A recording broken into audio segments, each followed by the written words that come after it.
नमस्कार दोस्तों, कैसे हैं आप सब? उम्मीद करता हूँ कि अच्छे होंगे। आप सबने एग्ज़ाम दे ही दिया है अपना यूपीएससी, ईएसआईसी, डीडी का। तो सबका एग्ज़ाम अच्छा हुआ होगा, आई होप। तो चलिए मैच कर लेते हैं आंसर्स। तो अभी ये मैं आपको 81 से लेकर 90, ये सेट बी है, तो 81 से 90 क्वेश्चंस तक जो हैं ये, अगर आप देखेंगे तो जो है साइंस के क्वेश्चंस आए थे। ठीक है, 10 क्वेश्चन थे साइंस के।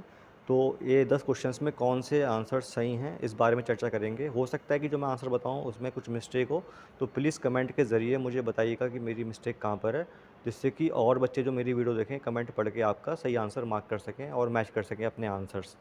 तो स्टार्ट करते हैं। फर्स्ट क्वेश्चन की अगर बात करेंगे तो यहाँ पर कह रहा है, if the mercury in a barometer is replaced by water, the height of the liquid in column will be. तो यहाँ पर बात कर रहा है एटमॉस्फेरिक प्रेशर की। Barometer is use to measure the atmospheric pressure. तो फॉर्मूला होता है P is equal to h rho g, where h is the height, rho is density and g is gravity. तो अब माना कि हमारे पास दो चीज़ें हैं, एक हो गया वाटर, एक हो गया मरकरी। तो प्रेशर सेम रहेगा, तो H1 हाइट, रो 1, जी तो सेम ही रहेगा, इज़ इक्वल टू H2 रो 2, और जी सेम रहेगा, जी से जी कट गया। तो यहाँ पर देख रहे हैं कि H1 upon H2 that is equal to row 2 upon row 1। इसका मतलब है कि जो यहाँ से समझ में आता है हमें कि height is inversely proportional to density. Density कम होगी तो हाइट ज़्यादा होगी। तो वाटर की डेंसिटी जो है मरकरी से कम होती है, तो हाइट जो है लिक्विड का क्या हो जाएगा, वो बढ़ जाएगा। मतलब कि सी इज़ द आंसर, हाइयर हो जाएगा। ठीक है। नेक्स्ट इज़ 82 क्वेश्चन देख लेते हैं।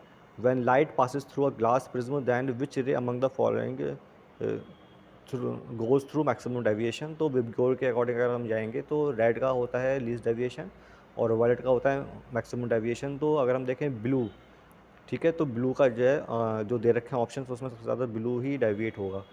ठीक है, तो इसका आंसर हो जाएगा बी, ब्लू। नेक्स्ट देखेंगे अगर तो हम, an electron is moving downward in a uniform magnetic field which is directed towards the north. तो वही जो मैग्नेटिक फील्ड है वो टूवर्ड्स द नॉर्थ है।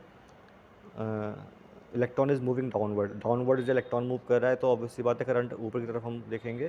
तो बताना है कि जो कि then the electron will be deflected towards, electron किस तरफ डिफ्लेक्ट होगा। तो इसका आंसर आ जाएगा, अगर हम फ्लेमिंग का लेफ़्ट हैंड रूल लगाएंगे, तो फ्लेमिंग का लेफ़्ट हैंड रूल कहता है कि अगर आपका जो है थ्री फिंगर्स को, थंब को, फोर फिंगर और मिडिल फिंगर को अगर आप परपेंडिकुलरली रखते हैं, ठीक है, इस तरीके से रखते हैं, और एक तरफ फोर्स है, एक तरफ आपका मैग्नेटिक फील्ड है, एक तरफ करंट है, तो एक तरफ फोर्स करेगा एक्ट। ठीक है, तो अब आप देख लीजिएगा इसके अकॉर्डिंग भाई, अगर हम बी आपका ये कह रहा है कि नॉर्थ डायरेक्शन में है, magnetic field towards the north, मतलब कि ये आपका नॉर्थ हो गया है, और करंट जो है आपका जो आई है वो ये डाउनवर्ड होगा, ये अगर साउथ हो जाएगा, क्योंकि ये जा रहा है नीचे की साइड में, ये नीचे मान लेते हैं। तो इलेक्ट्रॉन विल बी डिफ्लेक्टेड, तो इसका आंसर वेस्ट, डी आंसर हो जाएगा। इलेक्ट्रॉन की बात कर रहा है, आई की बात करता तो होता ईस्ट, लेकिन इलेक्ट्रॉन डिफ्लेक्ट इस डायरेक्शन में होगा तो वो टुवर्ड्स द वेस्ट डिफ्लेक्ट हो जाएगा। ठीक है, चलिए नेक्स्ट इज, तो इसका जो है 83 का आंसर जो है वो डी हो जाएगा दोस्तों। 84 देखते हैं, yogurt is produced by milk when a microorganism convert the sugar of the milk into an acid. वो एसिड कौन सा होता है? That is a lactic acid. Yogurt मतलब कि दही जो होती है, दही जो है मिल्क से बनती है, लेकिन जब उस पर कोई बैक्टीरिया वर्क करता है तो वो मिल्क को कन्वर्ट करता है किसमें? लैक्टिक एसिड में। तो दही में होता है लैक्टिक एसिड। चलिए बी ऑप्शन, बी आंसर है इसका।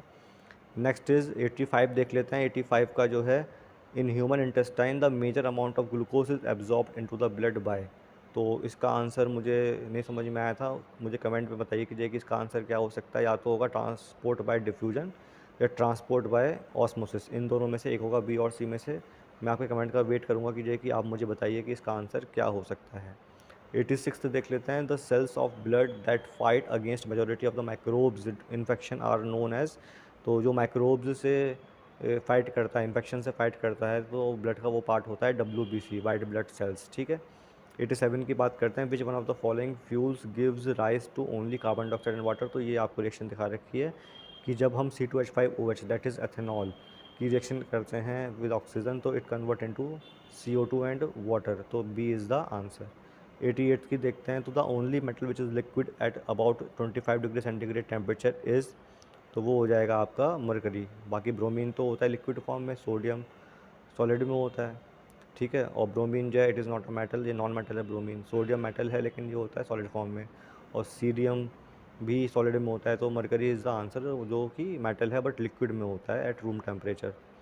फिर आपकी बात आती है 89 क्वेश्चन की, विच one of the following is not a base. तो हम जानते हैं भाई मेटल के जो भी कंपाउंड्स होते हैं वो बेस होते हैं। नॉट की बात कर रहा है तो यह विनेगर, जो C2 विनेगर क्या होता है आपका एसिटिक एसिड CH3COOH। तो ये आपका जो है एसिटिक एसिड है विनेगर। तो यहाँ पर हो जाएगा 89th का डी ऑप्शन। ठीक है ना। लास्ट क्वेश्चन देख लेते हैं आज का। विच one of the following is not an allotrope of carbon. Carbon का कौन एलोट्रॉप नहीं है? तो भाई ग्रेफाइट भी होता है, डायमंड भी होता है, फ्लोरीन भी होता है। सी इसका आंसर हो जाएगा, कार्बाइड कार्बन का एलोट्रॉप नहीं होता। तो इस तरीके से जो है ये 10 क्वेश्चन हमने देखे, इसमें आप मैच कर लीजिए कितने आपके 10 में से सही हैं, और इसके अकॉर्डिंग अपने मार्क्स आप कैलकुलेट करिए, जिससे कि आपको मालूम चले कि आपने कितने सही कर रहे हैं, कितने गलत कर रहे हैं। ठीक है दोस्तों, thank you, have a nice day.